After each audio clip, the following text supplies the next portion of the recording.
Deductive reasoning is a logical process in which a conclusion is based on multiple premises that are generally assumed to be true. Deductive legal reasoning में हम हमेशा ही multiple premises लेते हैं, बहुत सारे इसके जो है दो या दो से ज़्यादा प्रीमिसेस लेते हैं और उनको वो प्रज्यूम हम ऐसे करते हैं कि वो दोनों ही ट्रू हैं। जैसे कि एग्जांपल सिंपल सी है कि जिसमें वो कहते हैं कंक्लूजन, जो नतीजा, जो भी जज या जो हम लोग होते हैं बेसिकली मंतकी नतीजे तक पहुंचते हैं, उसमें वो जो हमारा नतीजा हुआ मल्टीपल प्रीमिसेस पर डिपेंड कर रहा होता है और वो प्रीमिसेस जो कि प्रज्यूम की जा रही होती हैं कि ये ट्रू है। इसकी एग्जांपल बहुत ही सिंपल है। उसने कहा है कि इसकी डेफिनेशन पहले आप लोग नोट कर लें कि डेफिनेशन है deductive reasoning is a logical process in which conclusion is based on multiple premises that are generally assumed to be true। ये इसकी डेफिनेशन चली जाएगी। उसके बाद आएगा सिग्निफिकेंस है।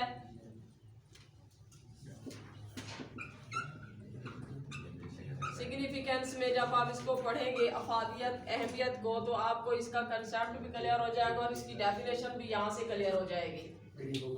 Deductive reasoning is used for legal reasoning. It is often expressed in the form of syllogism in which a conclusion is inferred from two known premises। inferred पहचाना जाना, जैसे नतीजा अखज़ होना।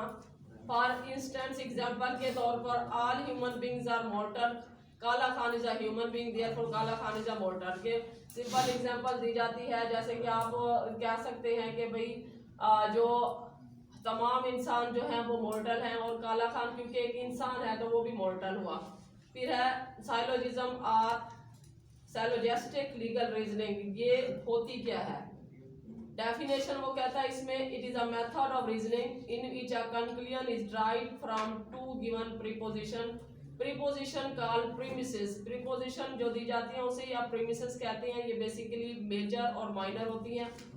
Major premises is a general principles, for example, all dirty floors show negligence। के तमाम अगर गंदे फर्श हैं तो यहाँ पे जाहिर होता है कि ये किसी की गफलत है कि भाई सफाई नहीं हुई प्रॉपर। दी माइनर प्रीमिसेस अगर आप इसमें रेफर करें तो वो स्पेसिफिक फैक्ट जाएगा। This floor of this restaurant is dirty. के पूरे रेस्टोरेंट में से ये जो फर्श है ये गंदा है। दी कंक्लूजन जो रिलेट करेगा minor premises to major premises after stating a general principle on the given specific fact we can arrive at a conclusion this restaurant floor show negligence. Example वो कहता है कि यहाँ पर दो प्रीमिसेस ऐसे ली जाती हैं या जो प्रीपोजिशन ऐसे दी जाती हैं जिसमें आप अगर उन दोनों को ही रिलेट कर लें तो आप उसका नतीजे तक पहुँच सकते हैं। उसने बहुत एग्जाम्पल सिंपल सी दी है कि अगर आप इसमें देखते हैं कि भाई आप कह देती हैं कि ये जो फ्लोर है वो नेग्लिजेंस शो कर रहा है, तो इसका मतलब क्या है कि जाहिर बात है पीछे का उसने डायरेक्ट अल्फाज नहीं इस्तेमाल किया कि डर्टी है, लेकिन उसने कहा है कि नेग्लिजेंस शो हो रही है, यहाँ पे सफाई नहीं है प्रॉपर। फिर दूसरा उसने प्रपोजिशन दी जो अंदर जाके, एक तो उसने जनरल एग्जांपल दे दी समझ ली, उसके बाद उसने स्पेसिफिक किया कि ये इस रेस्टोरेंट का ये जो फ्लोर है वो डर्टी है, गंदा है, तो वो क्या कहेगा कि ये जो जितना भी अपना फ्लोर है वो क्या शो कर रहा है, नेग्लिजेंस शो कर रहा है। इसी तरह से अगर हम कह देते हैं कि एक तमाम इंसान जो है वो क्या करते हैं, खाना खाते हैं और अली खान जो है वो एक इंसान है, तो क्या आप प्रीपोजिशन लेंगे कि अली खान खाना खाता है। अब ये एग्जाम्पल देखें, आप एक जनरल एग्जाम्पल लेते हैं, प्रीपोजिशन देते हैं, उसके बाद आप देखते हैं कि भाई एक इंसान है, रात को सोता है, दिन के टाइम जागता है। आप कभी भी क्रिमिनल केसेस जो आपके सामने आते हैं उसमें कुछ फैक्ट्स होते हैं जिससे नतीजा निकालना होता है। अब ये प्रीपोजिशन यही है कि आप उसको प्रज्यूम कैसे करेंगे कि किस तरह से आप उसके नतीजे तक पहुंचते हैं। अब यहाँ पे आपको पता है कि एक गन है, गन से फायर होता है। आप एग्जांपल देते हैं कि एक जो वेपन है वो किसी के मारने के लिए इस्तेमाल हो सकती है, ये जनरल प्रीपोजिशन है।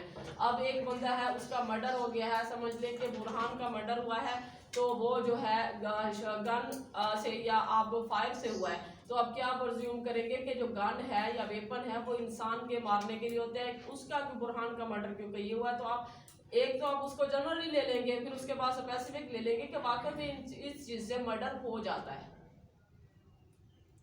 अब आपको पता है कि भाई आग लगती है जिस टाइम तो उस वक्त बहुत नुकसान होता है, अब एक जनरल प्रिंसिपल है कि आग जो है हवा की वजह से या किसी वजह से फैलती है और उस वजह से बहुत नुकसान हो जाता है। अब उसमें आ गया कि भाई आप कहेंगे अमजद का घर जो है उस फायर की वजह से जो है एक वो कहते हैं कि हवा ये आग फैलने की वजह से बहुत नुकसान हुआ। अमजद का घर जो है ये जो नुकसान वाली जगह में था, तो क्या मतलब ये कि अमजद का घर भी फायर की वजह से ही उसको नुकसान हुआ है। ये एक मेजर प्रीमिसेस और माइनर प्रीमिसेस को जब आप इकट्ठे लेते हो, इसी ने डेफिनेशन में भी यही कहा था रिडक्टर के दो प्रीमिसेस को आप प्रज्यूम करेंगे कि दोनों की दोनों ट्रू हैं। फिर दोनों को जब आप इकट्ठे मिला के रिलेट करके पढ़ेंगे तो आप उसके नतीजे तक पहुंच सकते हैं कि असल स्टोरी ये है बेसिकली ये डिडक्टिव रीजनिंग, और इसमें आगे उसकी एग्जांपल देता है। अब उसके बाद वो कहता है दी एग्जांपल ऑफ साइलोजिस्टिक लीगल रीजनिंग। साइलोजिस्टिक का मतलब होता है दो, ये भी रीजनिंग है, मंतक ही इसे बोलते हैं। इसमें मतलब होता है कि जिसमें दो प्रीमिसेस ली जाती हैं, दो प्रीमिसेस को दोनों को ही काउंट किया जाता है, प्रज्यूम किया जाता है कि ये ट्रू है। ये इसकी भी डेफिनेशन है। The first sentence of the above example is major premises। जैसे वो कहता है all men are mortal, ये क्या है major premises है, क्योंकि उसने ये कहा फिर which are usually a broad and generally applicable truth, और ये broad sense में हम लेते हैं। all men are mortal। The second sentence is termed as minor premises which is usually a more specific and narrowly applicable होता है, जैसे कि वो कहता है Shahzad is a man. while the third sentence is conclusion। यहाँ पर तीन सेंटेंस वो कहता है कि आखिर में नतीजा है which is true as a consequence of the premises, जो कि उसके premises के या preposition के नतीजे में जो रिजल्ट सामने आया है शहजाद इज अ मॉर्टल। वो एग्जांपल उसने दिया है कि मैंने जैसे खाने के आपने को मैंने एग्जांपल दिया, यहाँ पे कहता है यहाँ बेसिकली तीन सेंटेंसेस इस्तेमाल हो रहे होते हैं। जैसे मैंने कहा कि तमाम इंसान जो है वो खाना खाते हैं, अली इंसान है, तो मतलब क्या है अली खाना खाता है, ये नतीजा है। तो पहला एक एग्जांपल जो कि आप जनरल एग्जांपल लेते हैं ब्रॉड सेंस में चली जाती है, इसे आप मेजर प्रीमिसेस कहते हैं।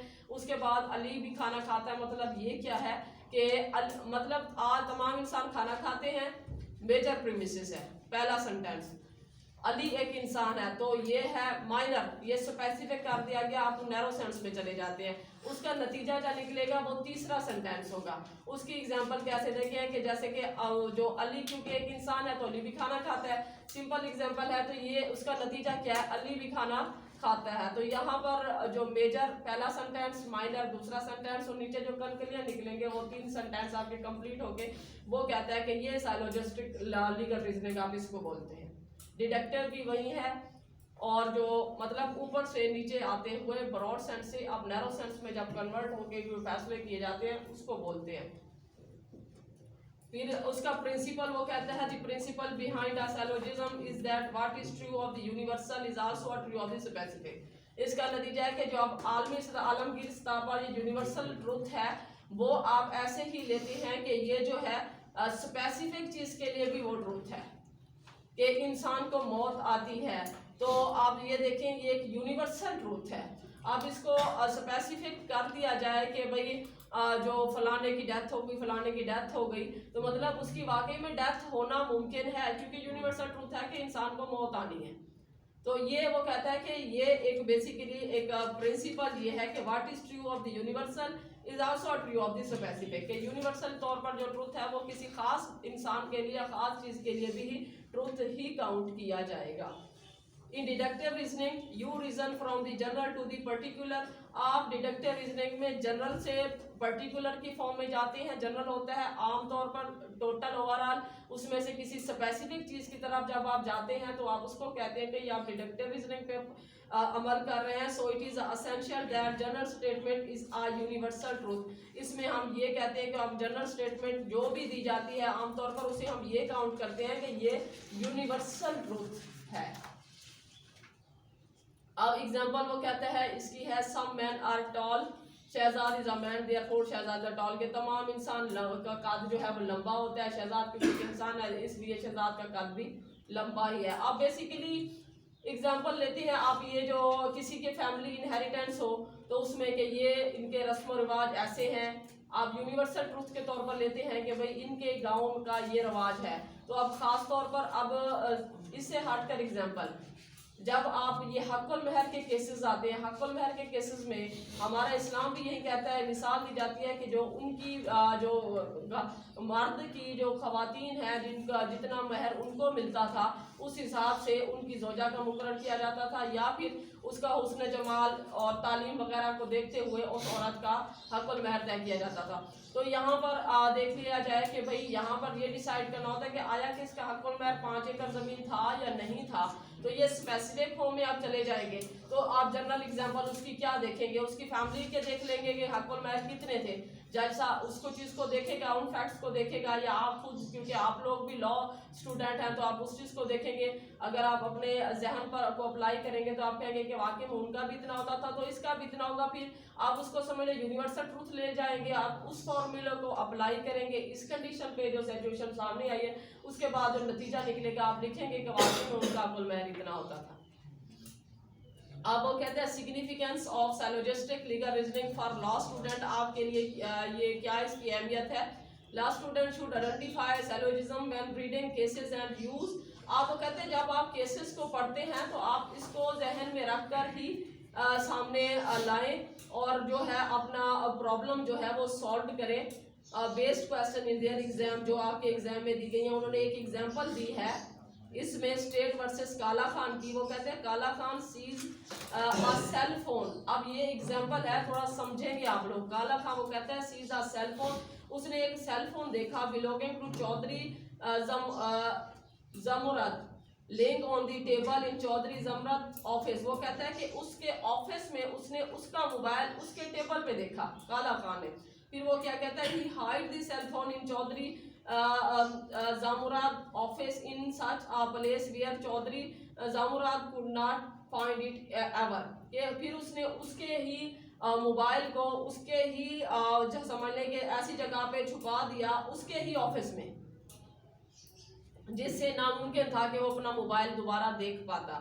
Due to the fear of immediate search and detection, के क्यों था उसने उसको वहां पर छुपा दिया कि अगर जैसे ही पता चलेगा तो ये तो तफ्तीश शुरू कर देंगे, तलाश शुरू कर देंगे।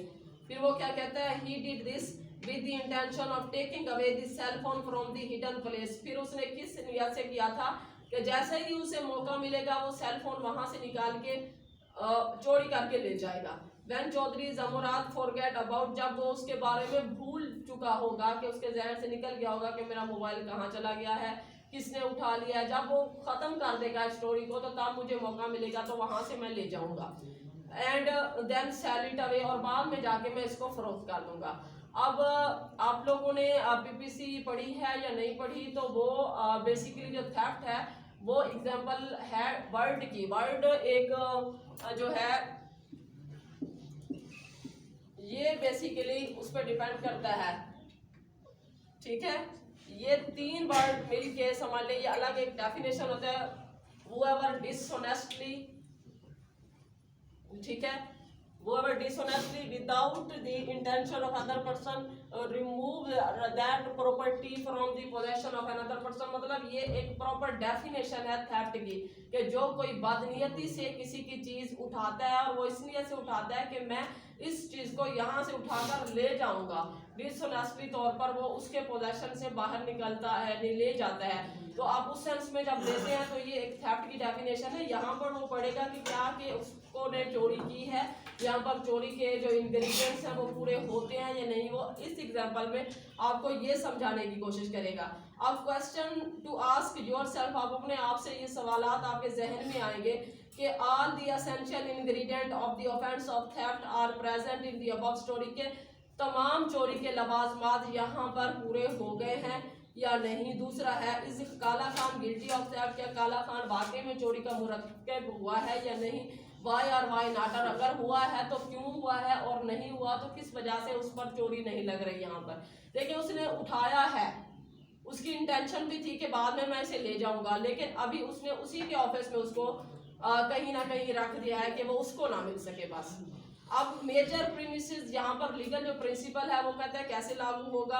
अब definition of theft, whoever intending to take dishonestly, जो कोई नियतन बदनियती की बिना पर एनी मूवेबल प्रॉपर्टी क्या करता है, कोई भी movable property out of possession of any person without their person consent, move that property in order to start taking is said to commit theft. Section 379 है पीपीसी का, 378 में वैसे ये डेफिनेशन है, 379 जो है इन्होंने यहाँ पे उसका ऐड किया है।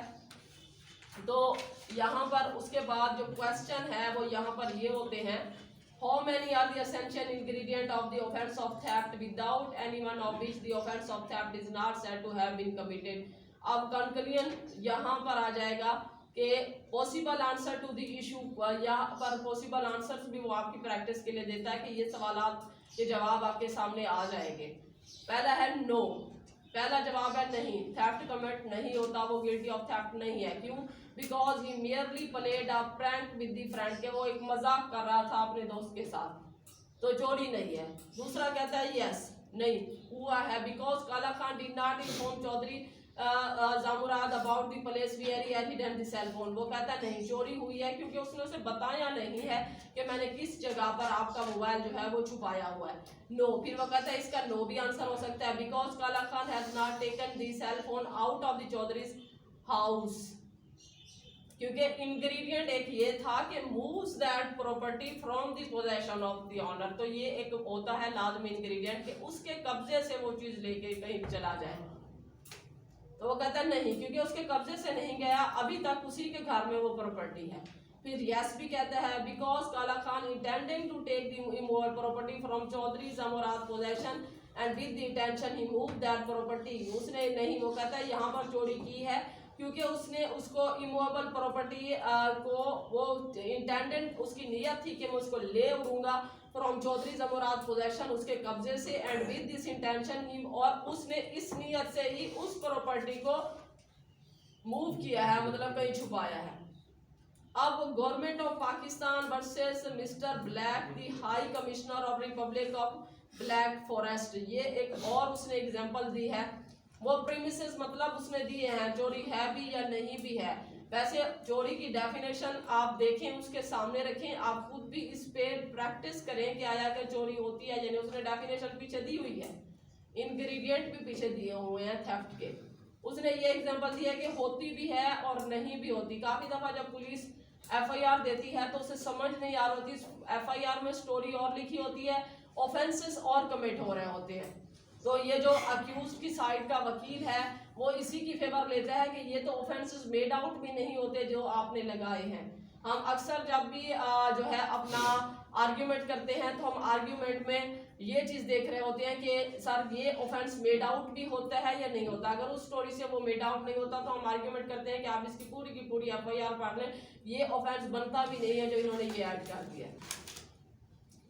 तो ये ऑफेंस की डेफिनेशन है कि क्या ऑफेंस होते हैं या नहीं। जब आप सिविल जजेस के लिए या पब्लिक प्रोसिक्यूटर के लिए या आगे एडिशनल के एग्जाम देते हैं तो आपको इस तरह की एग्जांपल्स पुट की जाती हैं, ना कि आपसे पूछा नहीं जाता थेफ्ट की डेफिनेशन दें, फलाने की डेफिनेशन, आपको एग्जांपल दी जाती है कि इसमें आप लिखें कि आप ये थेफ्ट पे लिख रहे हैं, डिसऑनेस्टी पे लिख रहे हैं, फ्रॉडुलेंटली पे लिख रहे हैं, तो इस हिसाब से इसमें जाएगा।